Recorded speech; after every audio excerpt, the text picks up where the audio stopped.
Je vais te parler des choses que mon accompagnement ne permet pas et ne permettra jamais.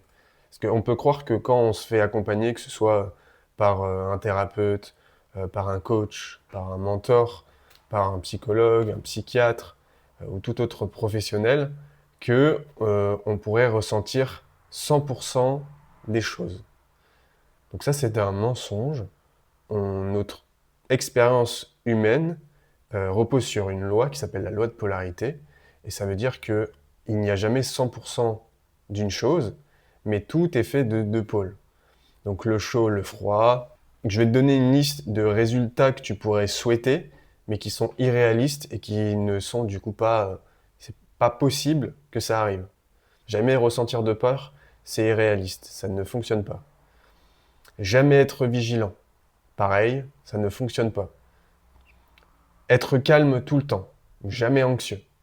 Pareil, il y aura toujours un moment où tu seras un petit peu anxieux ou tu ne seras pas calme. Être détendu tout le temps, c'est pareil, c'est pas possible. Être heureux tout le temps.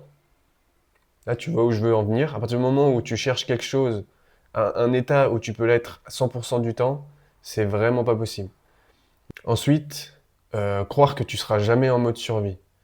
Euh, le mode survie, il est utile pour te protéger. Admettons, tu traverses l'autoroute sans que tu aies le mode survie, sans savoir que bah, tu peux te faire renverser par une voiture. Tu vivrais pas longtemps.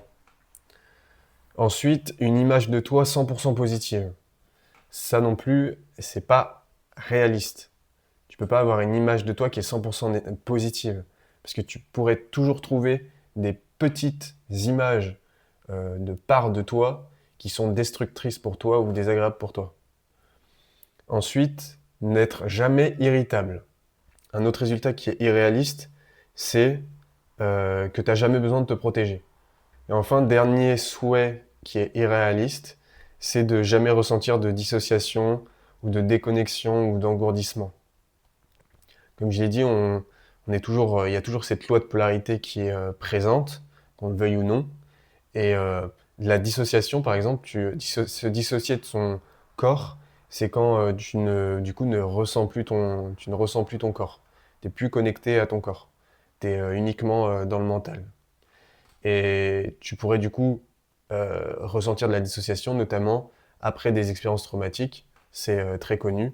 Bah, quand il y a quelque chose qui euh, est en lien avec les expériences traumatiques que tu as vécues, quand tu fais une expérience qui est en lien avec ce que tu as vécu dans le passé, eh bien, tu pourrais tellement que, en fait, ton corps ne veut pas avoir affaire à cette chose qui est en lien avec l'expérience traumatique. Du coup, il te dissocie. Et dissocier, c'est en gros, t'es plus connecté à tes sensations, sentiments, émotions. Et ça te sert en fait à te protéger.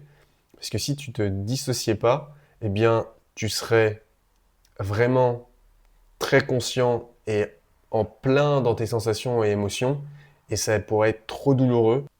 Et toute chose qui pourrait du coup anéantir le corps, eh bien, il peut en fait t'en dissocier bah, pour éviter du coup l'anéantissement.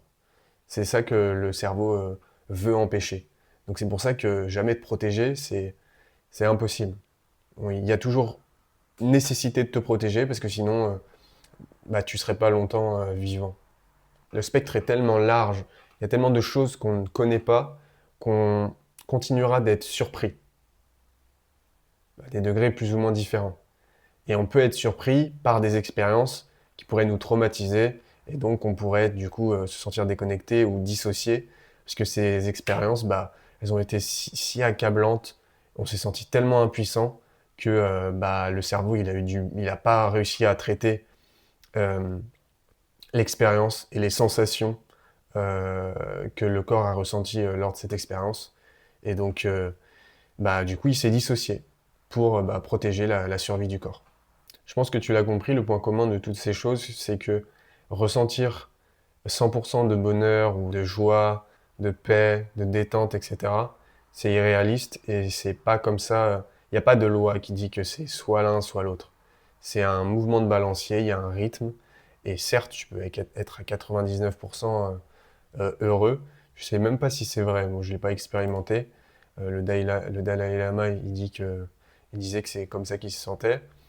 Mais ce qui est sûr, c'est qu'il y a des lois, et ces lois, elles sont immuables, et que bah, jamais de peur, jamais de vigilance, tout le temps calme, eh bien c'est irréaliste.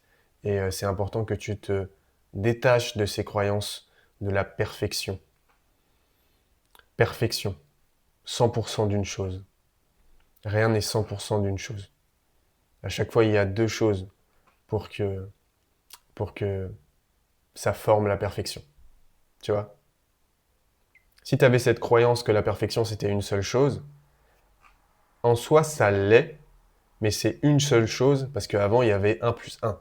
Tu vois? Ça veut pas dire que un plus un égale un, mais un plus un, du positif et du négatif, ça c'est la perfection. Parce que la loi de polarité, elle est présente. Donc tu ressentiras toujours un peu de peur, toujours un peu d'amour, un peu de joie, un peu de colère, etc., etc. En faisant le montage de la vidéo, j'ai pensé à un truc que j'ai pas dit et qui est super important. Étant donné qu'on peut jamais ressentir 100% de joie, de bonheur, etc., ça vaut aussi pour le fait qu'on ne ressentira jamais 100% de peur, de colère, de tristesse ou de sensations désagréables. Donc ça, c'est super important à comprendre. Ça veut dire que, par exemple, si tu es dans un état dépressif, tu vas pas être toute ta vie, tout le reste de ta vie dans l'état dépressif.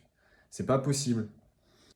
Et ce que ça signifie aussi pour toi, qui peut-être est pessimiste sur ta vie actuelle, peut-être que là tu te sens pas bien, tu es dans une émotion qui est vraiment désagréable, soit de l'anxiété, de la peur, de la tristesse, de la colère, l'injustice, etc. Bah, peut-être que tu ressens ça là actuellement, mais sache que ce sentiment-là que tu ressens, il est passager. La loi de polarité, elle existe. Tu ne continueras pas de te sentir jusqu'à la fin de ta vie dans l'état dans lequel tu es. On peut faire l'erreur justement de croire que, en fait, quand on ressent une émotion, on croit à tort que cet état-là, on va rester dans cet état-là. Mais c'est faux, c'est faux. C'est simplement qu'on a besoin de ressentir ce qu'on ressent actuellement, vraiment se plonger dedans, que ce soit désagréable ou agréable, et ensuite cette émotion, elle passera. Tout état qui est désagréable peut être transmuté en état agréable. Et tout état qui est agréable peut être transmuté en état qui est désagréable. Et le Dalai Lama, lui, il a réussi à apprendre à plus se mettre sur la fréquence de la joie, de l'amour, de la bienveillance, de la gentillesse, de la créativité, de la construction, etc., que sur les fréquences destructrices, peur, haine, mépris, culpabilité, honte, etc. Ça demande un apprentissage. Et qui dit apprentissage dit sortir de sa zone de confort. Quand tu es hors de ta zone de confort, bah, le corps se sent en danger et donc tu ressens de la peur. Donc voilà, bienvenue dans la loi de polarité. À chaque fois que tu veux t'élever, que tu veux que ton corps passe à un autre niveau, développer de nouvelles compétences, etc., tu passeras toujours par une, une phase en fait de peur parce que tu fais face à l'inconnu.